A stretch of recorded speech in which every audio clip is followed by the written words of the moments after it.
A Beatles fortune won in court, a rock icon caught between his band and his wife, and the nanny who got $1 million payday. Keep watching for more about the fortunes of these music legends. Being a member of the most successful band of all time, John Lennon's life was never short of drama. His first child, Julian Lennon, was born in 1963 to Cynthia Powell. Their marriage was troubled, however, and he eventually left her for artist Yoko Ono. They had a son, Sean Lennon, in 1975. However, John soon lost contact with his eldest child, and by the time of his tragic death in 1980, he had all but cut his firstborn out of his life. Upon his death, John's estate was worth £220 million, yet Julian was mostly written out of the will. While he didn't grow up in poverty, his upbringing was modest compared to his half-brothers. Julian commented on this during an interview with The Telegraph in 1998, saying, "Dad could talk about peace and love out loud to the world, but he could never show it to the people who supposedly meant the most to him, his wife and son." Julian fought a court battle for a share of John's estate, and a settlement was reached in 1996. He has refused to disclose the exact figure, however. Most of John's money and possessions remain with Ono, who, as the executor of his estate, faced the challenge from her stepson. Ono receives $12 million per year in money earned through Lennon's royalties and the use of his image. The lead singer and guitarist of seminal grunge band Nirvana died by suicide in 1994 at the age of 27. Kurt Cobain had long wrestled with an addiction to drugs and alcohol, leaving him with little inclination to write a will. The courts decided that his partner, Courtney Love, and their daughter, Frances Bean Cobain, would inherit his money. Love became the executor and took ownership of his writing and publishing rights, which was worth about $245 million total. Her daughter inherited 37% of Kurt Cobain's estate, a stake that had increased in value to $450 million by 2014. Frances Bean had a difficult relationship with her mother and went through periods of estrangement. She has also spoken about feeling uncomfortable with the amount of money she inherited. Having never known her father, who died when she was 18 months old, she believes it to be unearned, coming at the behest of a dead stranger. My relationship to money is different because I didn't earn it. And so it's almost like this big giant loan that I'll never get rid of. Love continues to benefit from Kurt Cobain's estate, but in an interview with the Sunday Times, she estimated she had lost around $27 million. Some of this was due to legal fees accrued from court battles with other members of Nirvana, but money was also lost due to Love selling off some of the rights to Nirvana's back catalog.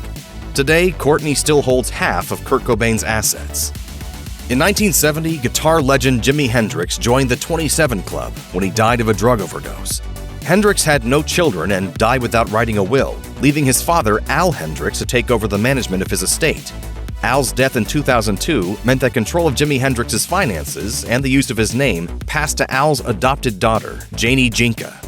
Jimmy's younger brother Leon tried to contest the arrangement in 2004, demanding a portion of the estate. In 2007, a court ruling declared that Al's will would be upheld, giving the company Experience Hendrix LLC both the estate and the right to sell merchandise bearing the Hendrix brand. However, this didn't stop Leon from selling Hendrix merchandise under the Hendrix Licensing Company. This resulted in a lawsuit launched in 2009 by Jinka, with an injunction being imposed in 2015 that prevented Leon's company from using registered trademarks bearing Jimi Hendrix's image and name. Leon was due to pay damages for copyright infringement, but he and his adopted sister opted for an out-of-court settlement. The amount remains undisclosed to the public.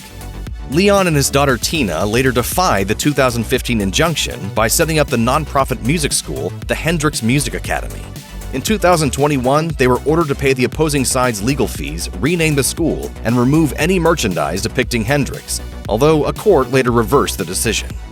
The charismatic lead singer of the rock band Queen died of complications from a strain of pneumonia related to AIDS in 1991. Freddie Mercury was just 45 years old. Mercury had once been engaged to Mary Austin, an art student he had met in 1970 when she was 19 and he was 24. The arrangement ended after 6 years when he came out publicly as a gay man. Despite this, he and Austin remained close for the rest of his life. I was able to look inside and almost another human being.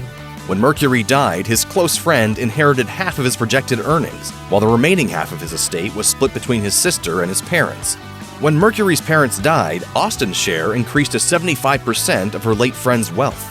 She also inherited his vast 28-room home in West London, his antique furniture, and most of his $17 million estate. The recent Queen biopic, Bohemian Rhapsody, earned Austin a further $75 million in royalties. This is because she holds a 19% stake in Queen's overall earnings, with the rest split between Mercury's former bandmates Brian May, Roger Taylor, and John Deacon. Apparently, the rest of Queen were not happy with Mercury's decision regarding his affairs, and Austin has described May, Taylor, and Deacon's attitude towards her as resentful. British music legend David Bowie died of liver cancer in early 2016, at the age of 69. Bowie's considerable estate was split in a straightforward manner between his wife and 2 children. His widow, Iman, received half of the Bowie estate, while the other half was split between Duncan Jones, Bowie's son from his ex-wife Mary Barnett, and his daughter, Alexandria Jones, from his marriage to Iman. Duncan and Alexandria are due to inherit a 50% stake each upon Iman's passing after the deduction of any required taxes. Around the time of his death, Bowie's son was due to become a father, but no special financial provisions were made for the rock star's grandchildren. However, the singer did leave $2 million and his shares in the corporation Opossum Inc. to his assistant Corinne Schwab, and $1 million to his daughter's former nanny. Celebrated Texan rock singer Janis Joplin wrestled with substance abuse issues throughout her career. Tragically, she died in 1970 from a heroin overdose, aged just 27 years. Celebrity Net Worth estimates that she has amassed a fortune of $250,000 by that point, which, when accounting for inflation, is worth over $1.7 million in terms of current-day value. Unlike some of her fellow members of the 27 Club, Joplin wrote a will. She left half of her estate to her parents, Dorothy and Seth Joplin, and a quarter each to her brother and sister, Michael Joplin and Laura Joplin. Since the death of their parents, Janis's siblings have controlled her estate equally, through which they oversee royalty statements and greenlight special projects. Janis's music has continued to make money over the decades, considerably more than Joplin earned in her short life and career. You know, it's like George Burns once said that the only thing to retire for, the only reason, is to do something better. Former Beatle George Harrison built a successful solo career after the disintegration of the Fab Four, amassing a considerable fortune by the time he died of cancer in 2001 at the age of 58.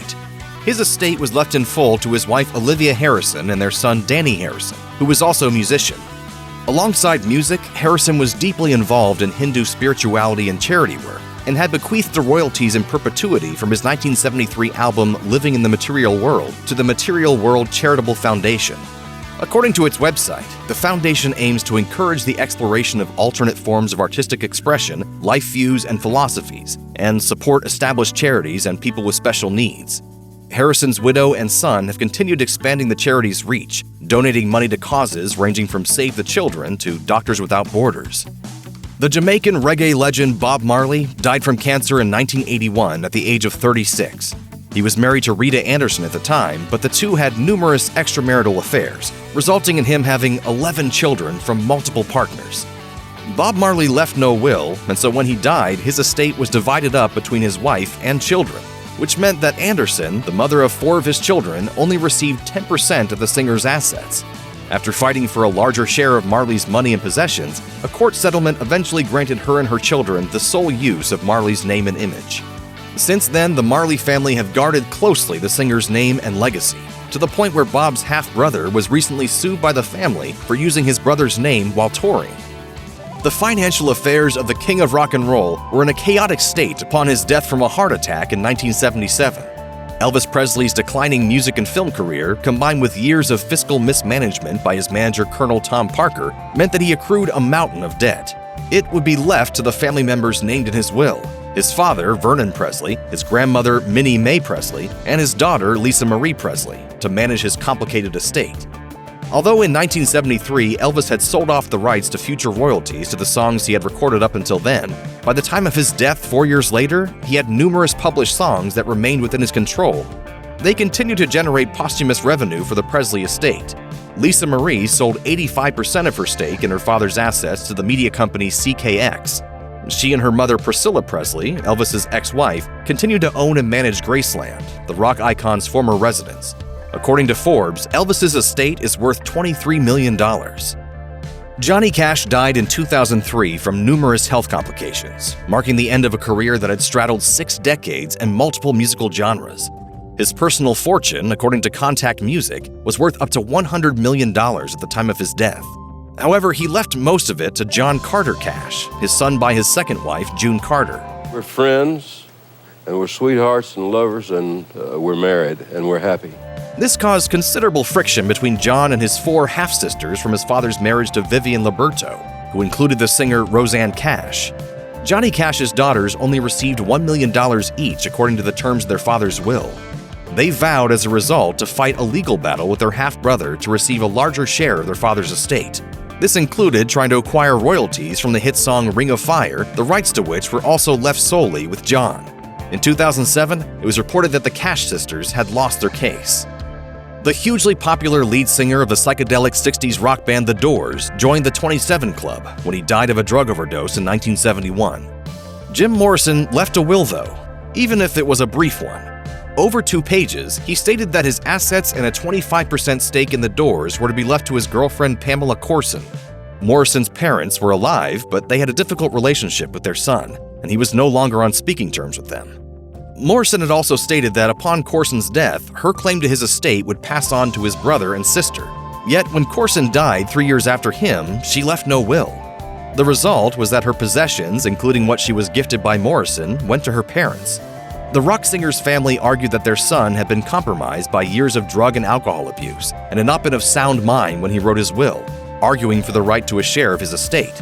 Courson's parents agreed to an out-of-court settlement despite the dispute falling in their favor, and agreed to give an equal share to the Morrison family.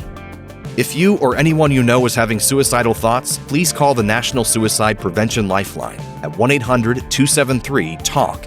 That's 1-800-273-8255.